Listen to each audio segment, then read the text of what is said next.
Hello friends, I am Varuna. Welcome to psychology tutorial. Last video में हमने introduction of psychology and psychology as a discipline, natural science and social science पढ़ा था, discuss किया था। उस video का link आपको डिस्क्रिप्शन बॉक्स में मिल जाएगा। आज हम ये दो टॉपिक कवर पढ़ेंगे। First, understanding mind and behaviour, and second one is popular notation about discipline of psychology. So let's start it. Understanding mind and behavior. First topic. जैसा कि हमने पहले डिस्कस कर चुके हैं कि psychology is a study of mental process, experience and behaviour. तो आज हम माइंड एंड बिहेवियर के बारे में डिटेल में पढ़ेंगे कि what is mind and behaviour. So let's move on. We now come to the word behaviour in definition of psychology. अब हम बिहेवियर के बारे में डिटेल में जानेंगे, जैसे कि हमने डेफिनेशन ऑफ साइकोलॉजी में पढ़ा था। First point, behavior includes anything a person or an animal does can be observed in some way. Behavior क्या होता है? जिस तरह हम बिहेव करते हैं वो क्या इंक्लूड करेगा? इंक्लूड करता है वो कि हम किसी पर्सन या एनिमल को उसकी एक्टिविटी ऑब्जर्व कर रहे हैं, तो हम उसका बिहेवियर जांच रहे हैं। Second point is behavior. Unlike the mind and feelings can be observed and recorded and studied. Behavior जैसे mind और feeling को हम नहीं कर सकते, वो उससे भिन्न है। behavior अलग है। behavior को हम observe भी कर सकते हैं, record भी कर सकते हैं, उसकी study भी कर सकते हैं। No one ever saw or heard a mind, but we can saw hear behavior. जैसे कि मैंने आपको बताया कि behavior को हम hear कर सकते हैं, see कर सकते हैं, हम उसको जांच सकते हैं, हम उसको ऑब्जर्व कर सकते हैं।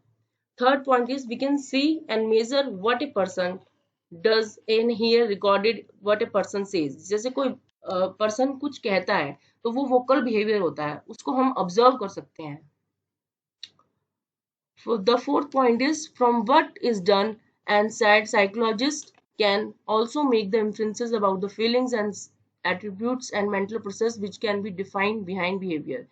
जैसे कि हम कह रहे हैं कि जो बिहाइंड बिहेवियर के पीछे जो साइकोलॉजिस्ट कहते हैं, जो उनका अनुमान है, वो फीलिंग्स और मेंटल प्रोसेसेस पे हम जो स्टडी करते हैं वही बिहेवियर को डिफाइन करती है। In this way, the internal mental events can be studied as they manifest themselves through what the people do, their behavior. इसमें हम कह सकते हैं कि जो इंटरनल मेंटल इवेंट्स होते हैं, मतलब जो माइंड से रिलेटेड जो होते हैं हमारे, वो हम स्टडी करते हैं, उसमें जो हमारे दिखते हैं themselves, जो हम बिहेवियर में काउंट करते हैं, जो बिहेव करते हैं उसमें काउंट होते हैं internal mental events, mental process से जो रिलेटेड है। Thus, it is through the behavior that we can actually study and come to understand internal mental process that would otherwise be hidden from us. जो हम जिसको देख नहीं पाते, जो हिडन हो जाते हैं, उससे हम बिहेवियर को हम देख सकते हैं।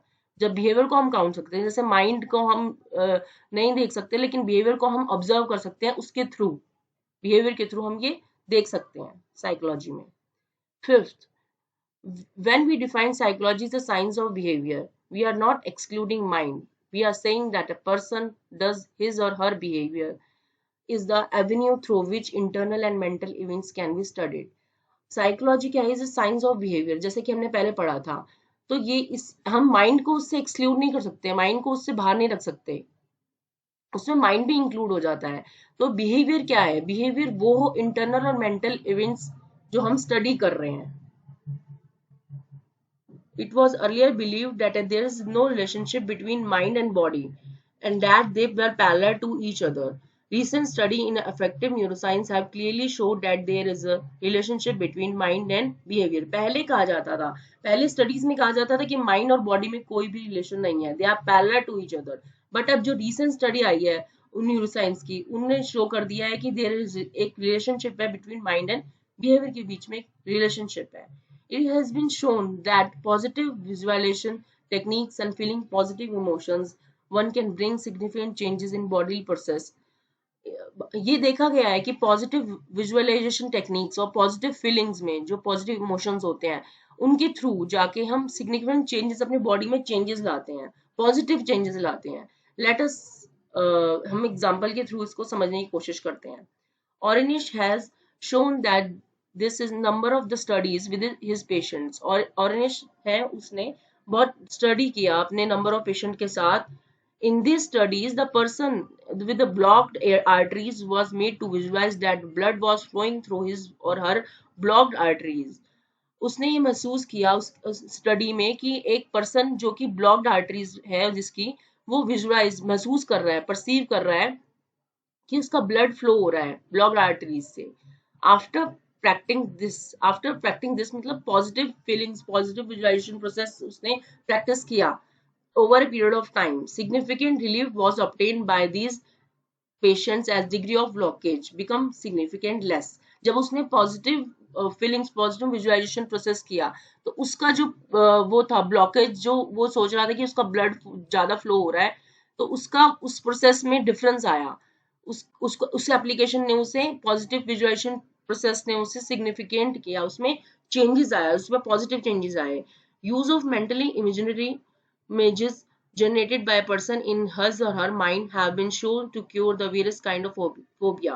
जो फोबियाज होते हैं हमारे अंदर, बहुत सारे हिडन फोबियाज होते हैं, जो इरेशनल फियर्स होते हैं सिचुएशन और ऑब्जेक्ट के थ्रू, वो सामने आए कि उस विजुअलाइजेशन प्रोसेस से, ये पॉजिटिव फीलिंग की वजह से, ये जो पॉजिटिव फीलिंग की वजह से वो जो है, तो वो पॉजिटिव आए. मतलब ब्लॉकन जो उसको दिख रहा था कि ब्लड फ्लो कर रहा है, तो उसे फिर कम लेस दिखा, उसमें उसकी पॉजिटिव फीलिंग आई बाहर.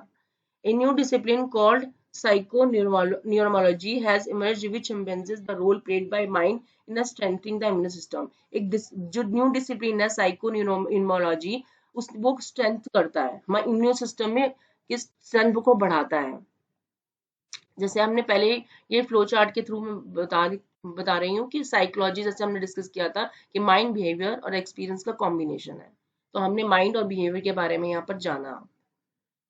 सेकेंड पॉइंट हम डिस्कस करते हैं, popular notation about discipline of psychology. Popular notation से आप क्या समझते हैं? पॉपुलर नोटेशन जो एडमायर किए, पब्लिक व्यू जो आए, discipline about the discipline of psychology के बारे में जो पब्लिक व्यू एडमायर किए गए, जो फेवर्ड किए गए, उसके बारे में हम पढ़ेंगे. Scientific knowledge generated by psychology often runs after against common sense. Scientific जो स्टडी थी साइकोलॉजी की, वो कॉमन सेंस के अगेंस्ट कहती है. क्या कहती है? अब हम एग्जांपल के थ्रू इसको समझेंगे. One such example is study perform by Dweck ने एग्जांपल दिए थे, उसके थ्रू हम पढ़ते हैं. She was concerned with the children who gave up too easily when faced with a difficult problem or failure. उन्होंने कहा कि वो कहते हैं कि जो चिल्ड्रन होते हैं जो बहुत ही जल्दी गिव अप कर देते हैं जब कोई प्रॉब्लम आती है या फेलियर आता है. She wondered how they could be help. ये प्रोसेस उसमें कैसे हेल्प करती है, अब हम स्टडी करते हैं. Common sense tell us to give them easy problem in order to increase their success rate so that their confidence goes on. उन्हें पहले इजी प्रॉब्लम दी जाती है ताकि वो सॉल्व कर सकें और उनका कॉन्फिडेंस लेवल हाई हो सके. Only later should we give them difficult problems which they will be able to solve because of their newfound confidence. Only बाद में उनको difficult problem दी जाती हैं ताकि वो newfound confidence develop कर सकें बाद में. Duke study tested this. Duke ने ये स्टडी किया और टेस्ट किया. She took two groups of students. उन्होंने दो ग्रुप बनाए स्टूडेंट्स के, who were trained for 25 days in solving easy problem. उन्होंने दो ग्रुप बनाए जो कि 25 days सॉल्व कर रहे थे प्रॉब्लम को. The first group was given easy problems which they were able to solve. First group जो था उसको easy problem दी गई which they were able to solve, वो जो कि वो सॉल्व कर पाए. The second group had mix of easy and difficult problems. Second group को easy और difficult problem दोनों प्रॉब्लम दी गई. Obviously in the case of difficult problem they failed. जो difficult problem वाले थे उनको जो वो दी गई तो वो फेल हो गए. Whenever this happened, Duke told that their failure was because they had not tried hard enough. ये failure क्यों हुई? failure इसलिए हुई कि उन्होंने कोशिश ही नहीं की उस प्रॉब्लम को सॉल्व करने की. And persuaded them not to give up, keep trying. उन्होंने कहा कि आप गिव अप मत करो लेकिन keep trying, ट्राई करते रहो, कोशिश करते रहो. After training period was over, जैसे ट्रेनिंग पीरियड ओवर हुआ, a new set of maths problem were given into group. जैसे ही ट्रेनिंग पीरियड ओवर होता है उनको एक मैथ्स की नई प्रॉब्लम दी जाती है. What Duke found goes against common belief. उन्होंने कॉमन बिलीफ के अगेंस्ट में पाया कि Those who always succeeded because they were given easy problem, जो हमेशा सक्सेस पा रहे थे उन्हें easy problem दी जा रही थी. Give up faster वो कर रहे थे when they faced failure than those who had experience of both success and failure. जिन्होंने hard problem solve किए उन्होंने give up किया क्योंकि वो failure को भी अपने experience में ला रहे थे. And were taught to attribute failure due to lack of effort. उन्होंने पढ़ा कि गुण फेलियर का गुण भी होना चाहिए, लेकिन उन्हें ड्यू टू लैक एफर्ट की वजह से वो फेलियर नहीं कर रहे क्योंकि वो इजी प्रॉब्लम को ही सॉल्व कर रहे थे. There are many other common sense notations which are find not to be true. ऐसे ही कुछ कॉमन सेंस हैं जो कि नॉट ट्रू है, जैसे कि not too long it was believed that in some cultures men are more intelligent than women और women cause more accident than man. जैसा कि ये कहा जाता है, एक मिथ कहते हैं इसे. मिथ में होता है कि ये मैन ये सोचा जाता है कि मैंस मोर इंटेलिजेंट है देन वुमेन से, लेकिन ये ट्रू नहीं है. ये कॉमन सेंस जिसे हम मिथ कहते हैं, ये ट्रू नहीं है. ये साइकोलॉजी ने प्रूव किया है.